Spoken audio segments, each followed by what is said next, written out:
It is officially game day, and the Zags have a top 75 opponent on deck in Yale, who could present an issue for Mark Few's team, especially down a starter in Steele Venters. Let's preview the first official game of the season right here on the Locked On Zags podcast.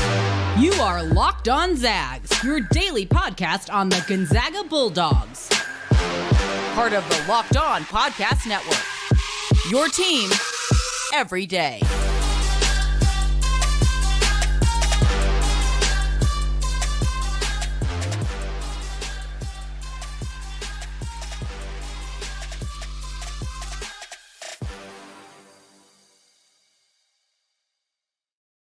What is going on, y'all? Happy Friday and happy game day, and welcome into the Locked On Zags podcast, part of the Locked On Podcast Network, your team every day.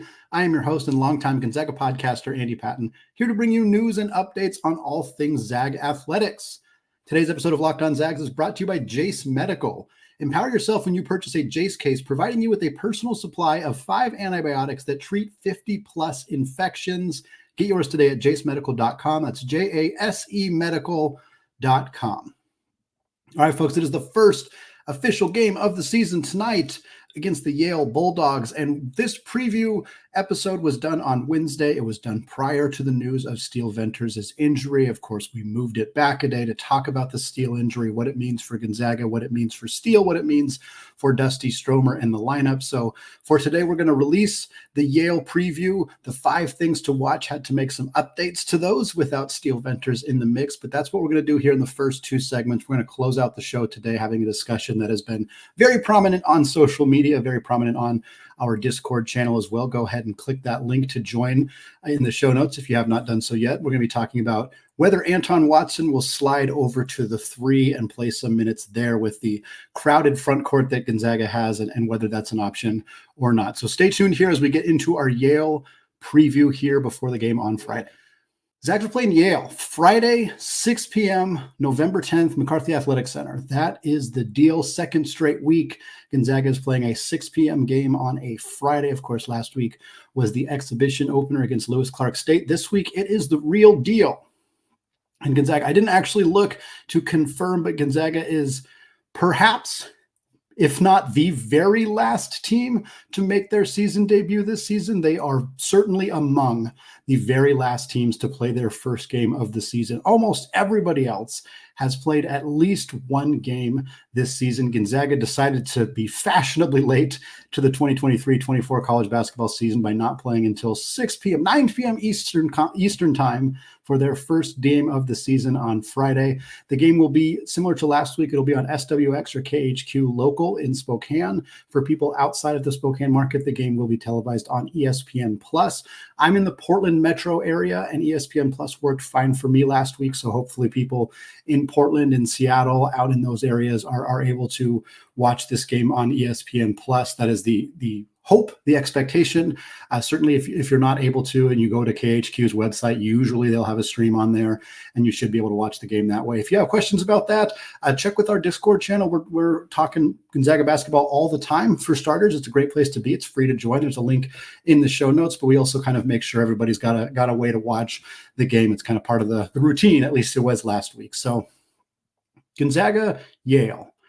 This should be an interesting matchup. Yale, we'll talk a little bit about who Yale is for starters. They're 1-0 on the season. Again, Gonzaga is one of the last teams to start their season. Now, Yale opened up against Vassar College, a Division III opponent, so not a result that merits a ton of conversation. They won 102-53. That's what you'd hope that most Division I schools would do against a D3 school. 50-point victories are not always going to be the case, but Yale, again, this is a team that won 21 games last year. They played 16 players in this game, which is unheard. Gonzaga doesn't have 16 players on their roster. Every single one of these players played 6 or more minutes.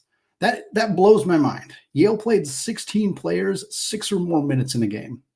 That is unheard of. It's very clearly not going to happen on Friday, for what it's worth. Yale's not going to play 16 players on Friday against Gonzaga, but it is a notable thing that they have that kind of depth, that kind of just roster in general. Obviously, some of those guys were walk-ons just from rules perspective, but still a wild stat coming out of that game. They shot 63.5% from the field. They shot 41% from 3.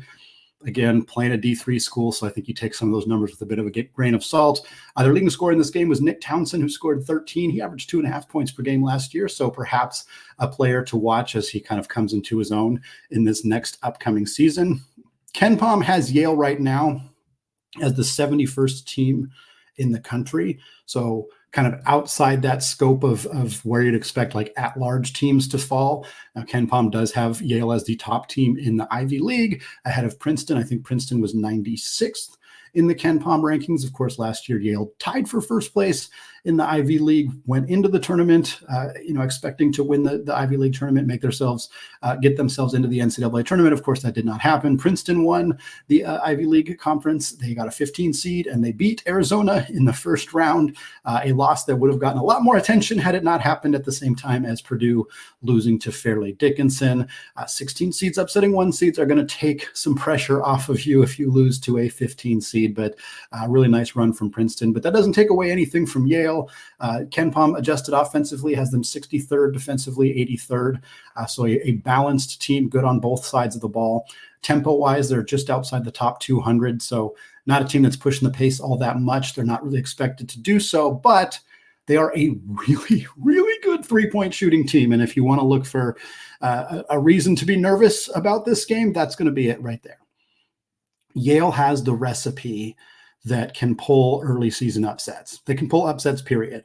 They have a ton of players returning.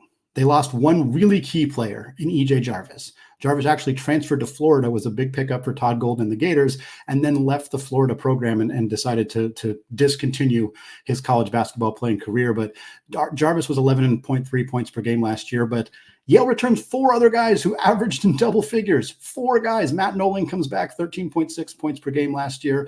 John Pouladikis comes back, 6'6" guard, 12 points per game, 40% from 3. August Mahoney, 6'4" guard, comes back, 11 points on 47% from beyond the arc. And then Bez Mebang comes back, 6'4" guard, 10 points, 4 boards, 3 assists, and 1.5 steals for the Bulldogs.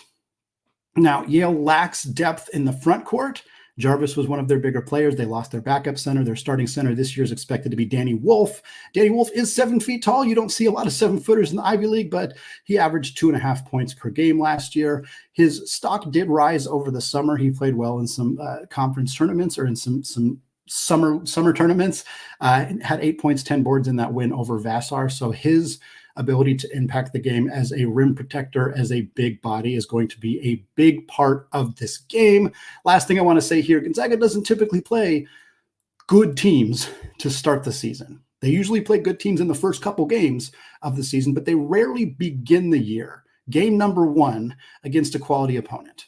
In the last 5 years, they have played 4 not particularly notable teams, with the exception being Kansas in 2020, that tremendous game where Jalen Suggs introduced himself to college basketball in a major way with a monster performance there. But last year, Gonzaga played North Florida. The year before that, it was Utah Tech, formerly known as Dixie State. 2019, it was Lewis Clark State. That game was an actual game, not just an exhibition game. Back in 2018, it was Idaho State. So this is unusual for Gonzaga to play a stronger opponent. Of course, Yale's still an Ivy League team, still a mid-major program, not exactly a traditional basketball powerhouse, but a good team, a tournament caliber team, an experienced veteran team with a lot of outside shooting. So what does this mean for Gonzaga? Are they legitimately on upset watch? How are they going to fare in their first actual game of the season? I'm going to tell you what I expect to see from Gonzaga and some things that I will be watching for in this matchup, all coming up after a word from today's sponsor, Prize Picks. Folks, Prize Picks offers weekly promotions that can lead you to big payouts like their Taco Tuesday deals. Every Tuesday, Prize Picks discounts select player projections all the way up to 25%, which gives you even more value. Plus, with the Prize Picks reboot policy, your entries stay in play even if one of your players gets injured. So for NFL games or college football top 25 matchups, if you have a player who exits the game in the first half and they do not return in the second half, that player is rebooted. Folks, this is unprecedented in the daily fantasy sports space. Prize Picks is the only app that is doing this, the only one that gives injury insurance. Beyond all that, guys, this app is just really easy to use. All you have to do is pick 2 or more players and you choose more or less with whatever given stat there is. So if you're watching NBA games and you think, hey, Chet Holmgren's going to get more than 2.5 blocks, more than 11.5 points, whatever the line is, you hit over, you watch the game, he hits over those numbers, you get paid. That's it. It is literally that simple. So go to prizepicks.com and use promo code LOCKEDONCollege for a first deposit match of up to $100. Again, that's prizepicks.com/LockedOnCollege using that promo code LockedOnCollege for a first deposit match of up to $100. PrizePicks, it's daily fantasy sports made easy. All right, folks, continuing our conversation here, discussing the Yale Bulldogs, Gonzaga's first official game of the 2023-24 college basketball season, Friday at 6 p.m. First of all, I want to thank all of you who have made this show your first listen or your first watch of the day. I want to give a special shout out to those everyday listeners as well, especially those of you who have joined us on that Discord channel, who are commenting on YouTube, who are following on Twitter, all of that great stuff. The Discord channel in particular, close to 250 people in there right now. We're literally talking about Gonzaga basketball, NBA Zags, WCC hoops, regular college basketball, all of that every minute of every day. So check it out if you can. It is totally free to join. There's a link in your show notes. Let's get into our 5 things to watch, 5 keys to victory here for this Gonzaga game against Yale on Friday. Number 1, the Zags need to let Graham eat. Get Graham Ike the ball early, get Graham Ike the ball often, and let the young man go to work. Because Graham Ike looked every bit like that preseason Mountain West Player of the Year that he was ahead of the 22-23 season before, of course, he suffered that foot injury, ultimately decided not to return during the year, took a redshirt year, and recovered throughout the offseason. Ike looked like that dude against Lewis and Clark State. Again, the caveat continues to be that that was against Lewis Clark State, a Division III school, a school that didn't have the kind of size that you typically expect to see in Division I college basketball. Yale does. Yale's not big by any stretch of the imagination in the sense that they're not, Zach Edey or Donovan Clingan, or even some of the teams in the WCC that have more size than Yale. But Yale's got a 7-footer. They play against Division I opponents. This is a real test. Not that Ike needs to be tested. I mean, the dude averaged 19 and 9 in the Mountain West for an entire season. He proved he's more than capable of scoring at this level. But it's been a year since he's played this kind of opponent in a real game. I have no doubt that he's going to have massive amounts of success, and I'm willing to predict quite comfortably that Graham Ike leads Gonzaga in scoring in this game. If Gonzaga operates the way that I expect them to, they're going to be getting him the ball early and often. He's going to be putting pressure on Yale's defense, and he's going to try to force them to double. Now, what I'm curious about is how Graham Ike handles double teams. Because one of Drew Timme's greatest strengths was recognizing when a double team was coming, knowing when to kick it out, knowing where to kick it out. Drew turned the ball over a fair amount, but he also had the ball in his hands a ton last year. How does Ike handle that? Ike's got better teammates around him than he did at Wyoming. Is he going to be able to find open players, make those passes? Because I think Yale's going to be the first team that really puts that to the test. Number 2, talked about it a little bit in that first segment. How does Gonzaga defend the perimeter? Because it's going to be a problem. Yale's going to shoot threes. They're going to shoot a lot of them. They're going to make a lot of them. You got multiple starters who are over 40% three-point shooters last year, multiple guys who can knock it down and light it up from beyond the arc. Gonzaga has historically struggled to defend the three-point line. How they do that in this game will be a big story. Do we see Gonzaga run half-court traps, trying to get the ball out of the guard's hands early? Do we see them run full-court press like they did in the scrimmage game against Lewis Clark State? I don't think we're going to see zone. I think it's going to be a man-to-man defense in the half-court. But are they putting a lot of pressure on the guards? Are they coming under on screens? Are they going over on screens? How are they playing defense? Who is kind of handling those roles? The sharpshooters. Is Nolan Hickman on? What does Dusty Stromer look like on the defensive end of the floor? There's a lot of questions I have about both Gonzaga's perimeter and their rim protection, but in this specific example, because Yale is most likely to, if they are going to beat Gonzaga, if they are going to pull an upset or at least keep this thing close, it's going to be because of their outside shooting. So for me, the big thing I'll be watching for is how does Gonzaga counteract that? What do they do to prevent Yale from getting open looks from three? And if they struggle with that, what does that mean when they play UConn? Or even Purdue, or any other team that might have a bit more of a balanced roster in terms of outside shooting and interior scoring. If Gonzaga can't guard the perimeter, that's going to be an issue for them going forward. Key number 3 for the Zags here is a pretty easy one. What the heck's going to happen in small forward? We're expecting Dusty Stromer to step into the starting lineup to replace Steele Venters. Of course, Steele out for the entire season with a devastating knee injury suffered just a few days before the start of the season. So the expectation here on Locked On Zags, the expectation by most, is that Dusty Stromer will step into that starting role. But what does that look like? How many minutes does he play? How does he adjust to being in that starting lineup? One of the reasons we really liked Venters in the starting lineup was for that floor spacing ability. Dusty brings different things. He doesn't bring the consistent outside shooting that we were expecting from Steele. He does bring other elements. He brings more defensive intensity. He brings that floater game. So I think it'll just be a different look for Gonzaga, and they're not going to have a whole lot of time to make that adjustment. And I think that's what's going to make this game so compelling. Dusty is talented. The talent is not the issue. The depth is an issue, and more just how quickly can the pieces come together. Yale is a tough team. If they were opening against Eastern Oregon, you wouldn't really have any concern here because the talent disparity between the two teams is just so significant. Gonzaga is a better roster talent-wise than Yale, but Yale is good, and they're going to exploit any advantages that they can find. And going after a freshman small forward who's never played Division I basketball and found out he was going to be a starter 2 days ago, you can bet that's an area they're going to exploit. Doesn't mean that Dusty's going to have a terrible game by any stretch of the imagination, just something that is going to be an incredible key in this contest. Beyond that, how do the rest of the minutes shake out at small forward? Dusty's not playing 40 minutes at the 3. Do we see a bigger role from Junseok Yo? Do we see more 3-guard lineups with Luka Krajnovic playing alongside Ryan Nembhard and Nolan Hickman? Krajnovic is 6'5". It is possible for him to step into a bigger role offensively. And we'll talk more later in the show about the other option, Anton Watson potentially playing some minutes of the 3 and what that might look like. But a huge key in this game is how Yale attempts to attack Gonzaga's change at the small forward position and how Dusty Stromer responds to that, and what else happens in Gonzaga's rotation now that Steele Venters is out of the picture. Number 4, how do the big man minutes get distributed in this game?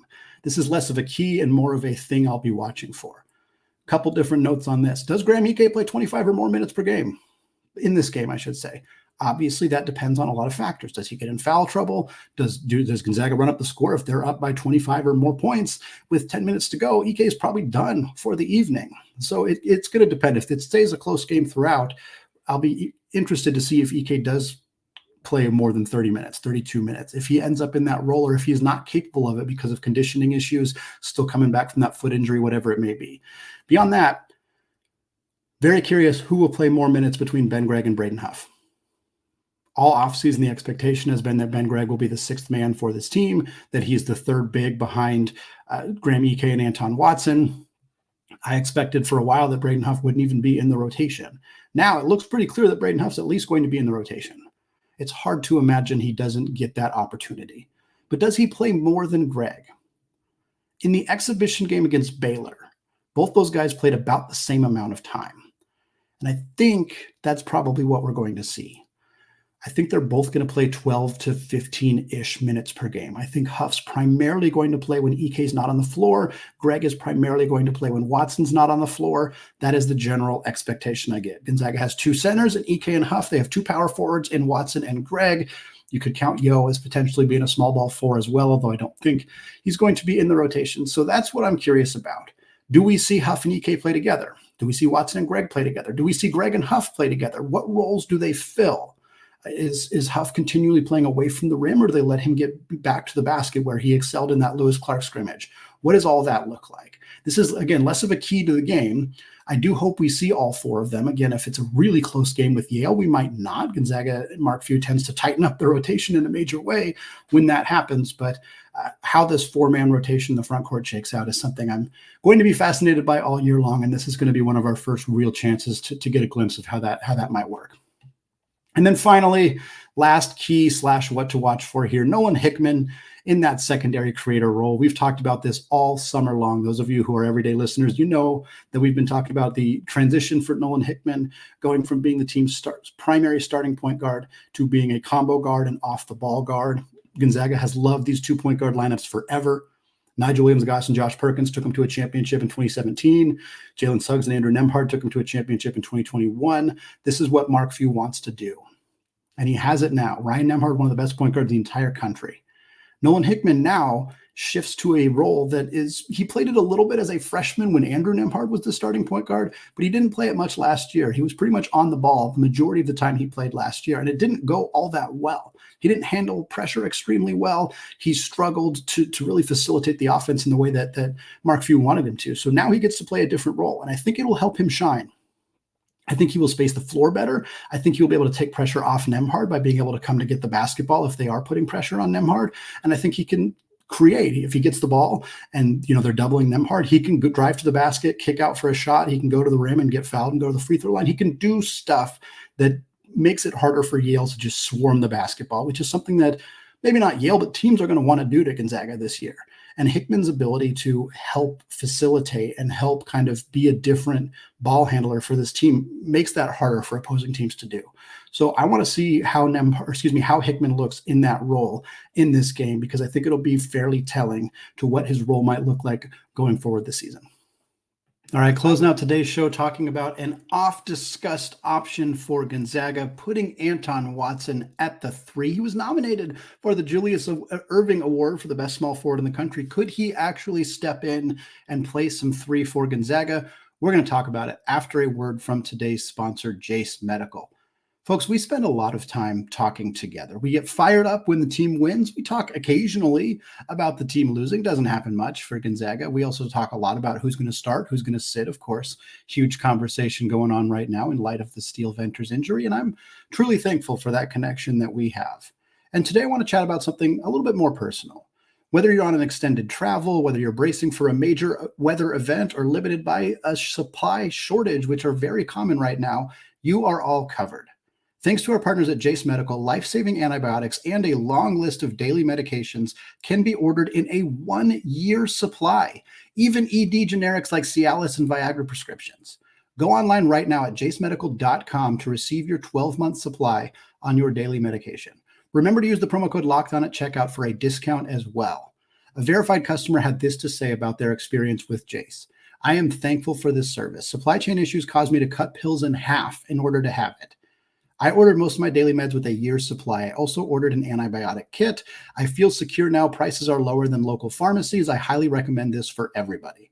So if you or someone you love would love to get some peace of mind by having a year's supply of any daily medication, go to jasemedical.com to see if it's offered for you. Remember to use that promo code LOCKEDON for $20 off your first purchase. All right, folks, closing out the show today, talking Anton Watson. Because the topic of conversation, of course, for the last 24, 48 hours for the Gonzaga Bulldogs has been the loss of Steele Venters, Eastern Washington transfer coming in, expected to start at the 3, space the floor, provide some veteran leadership and outside shooting for the Zags, but he unfortunately suffered in practice and will miss the entire 2023-24 college basketball season. We believe that Dusty Stromer is going to step into the starting lineup. We talked about this a lot on Thursday's show, so certainly some conversation to be had there if you have not listened to it yet. We're also expecting, at least I'm expecting, that Jun Sakyo may see a bit of a bump playing time-wise. Probably not a ton. It really just depends on whether the staff feels that he is ready or not. And then there's, of course, the opportunity for Gonzaga to do what Mark Few has loved to do in the past, which is run those 3-guard lineups. Luka Krajnovic, Ryan Nembhard, Nolan Hickman could all share the floor together, reminiscent of that 2020-21 team when Jalen Suggs, Joel Ayayi, and Andrew Nembhard frequently played minutes together. In fact, towards the end of the year, that was the starting lineup, was all 3 of those guards on the floor at the same time. Now, historically, Gonzaga has been more likely to run 3-guard lineups, like that aforementioned lineup from 2021, than they have to run the 3 big lineups. However, Anton Watson could be an option for the Zags at the 3. I want to tell you why I think it might work, why I think it might not work, and what I overall think is going to happen here to close out the show. Why it might work. Anton Watson's a great perimeter defender. The biggest issue with playing 3 bigs at the same time is the ability to defend away from the rim. If in the past, you look at lineups like, I remember I think it was 2015 or 2016 when Gonzaga had Shemek Karnowski, Kyle Wiltshire, and Domantas Sabonis, and everybody thought those were 3 of the 5 best players on this roster. They should all be playing at the same time. It wouldn't have worked with that group because you wouldn't have been able to defend anybody away from the rim. There was nobody in that group that would have been able to handle that role where they were in college. That's not the issue here. Anton Watson can do that. Anton Watson can defend on the perimeter. In fact, he's better as a perimeter defender. So defensively, you have two bigs, whether it's Ike, Greg, or Huff, some combination of those two guys. And then you have Anton Watson outplaying the perimeter. You also still have the floor spacing. The floor spacing is going to be an issue for Gonzaga because of Steele Venters' absence. Regardless, it's just going to be a thing that Gonzaga is worse at this year because Steele Venters is hurt. But Braden Huff and Ben Gregg are arguably two of Gonzaga's better three-point shooters. Now, we haven't seen Huff do it in a game, and that is a completely reasonable thing to be apprehensive about. But Ben shot 38% from three last year. He can do it. He can space the floor. He can be somebody that consistently pulls defenders away from the rim, gives Ryan Nembhard and Graham Ike more room to operate in the two-man game, allows Gonzaga to have that floor spacing presence. I suspect Braden Huff will be capable of providing a floor spacing kind of role as well. We just haven't quite seen him do it. I think the player archetypes could work in that regard. However, the reasons that it won't work, Watson's offensive role would be very limited as the starting three. If you think about it offensively, you have Graham Ike down on the block or Braden Huff down on the block, whichever one. You have Ben Gregg or Braden Huff playing the four position, and they're kind of in that high post, making that entry pass, setting the screens at the top of the key, doing the things that we've traditionally seen from fours in the past. While Ike's fighting for position down on the block, Huff or Gregg is moving around, setting screens, making those entry passes, whatever it may be. And then your three is traditionally out on the wing. They're coming around on screen at the top of the key. If they're running that motion offense, they're trying to do something there, or they're out on the perimeter waiting for a catch and shoot opportunity. That's not really Watson's game. I'm not sure that how well he would fit doing that. It just doesn't really work as well. It limits Gonzaga's ability to attack in the motion offense because one of the three guys that's kind of getting the ball passed around up there isn't a ball handler. If Ben Gregg's getting the ball and he's got an opportunity to drive towards the basket, that's not really a big strength of his. It's not really a huge strength of Watson, although he is capable of doing it. It just limits Gonzaga's ability to actually have more of the floor spacing and also just limits them. I mean, maybe you have Watson play the traditional four offensively and you have Ben Gregg out there. But again, if you're starting to run that motion offense, if you need, to get the ball to your three in order to attack the basket or handle the basketball, it's not a strength that Ben or Braden have. The biggest other issue is it severely limits your ability to get out in transition. Watson's a very, very good athlete. Ben, Ike, Braden, none of those guys are going to be guys who are really helping lead in transition. None of them are bad athletes necessarily, but I don't think any of them are really going to be getting out in transition the way that Gonzaga would like to do. Ryan is one of the quickest point guards we've ever had at Gonzaga. He flies. And if he's anything like his brother, which we know that he is, getting out in transition, making those throw ahead passes, forcing the defense to get back constantly, Andrew decimated teams by doing that. Ryan will too, but it's a lot harder to do if you don't have the personnel around you who can get out and go in transition. Those are just a few of the why this won't work, why this might work types of situations. But ultimately, the realistic scenario here is pretty simple. Mark Few doesn't like playing three bigs. He does not like doing it. He hasn't done it in the past. He didn't do it with that Karnowski, Sabonis, Wiltshire team. In 2016-17, this team had Shemet Karnowski, Jonathan Williams, Zach Collins, and Killian Tilly, and they didn't do it either. They never ran it. Now, that personnel wouldn't have worked as well. You could argue Zach Collins could have played some more three because of his outside shooting, but it was never really an option for Mark Few. To me, seeing Gonzaga and Mark Few make the decision to play Anton Watson at the three this late in the offseason, a few days before the season starts, is pretty unlikely. There might be tiny spurts where we see it. End of game situations. Maybe he'll try it against Eastern Oregon. Who knows? I know that people are looking at this roster, seeing the four bigs and Ike and Huff and Gregg and Watson, and seeing the lack of depth in the guard room and thinking they're going to have to play three bigs at a time because that's where their better players are. I don't think it's going to happen. Again, maybe very small spurts, but I just don't think it's going to be a thing that Mark Few runs. It's not historically what Mark Few has done. I don't think making a big sweeping change. Anton Watson's been on the program 4 years. Suddenly asking him to play the three just doesn't seem all that likely.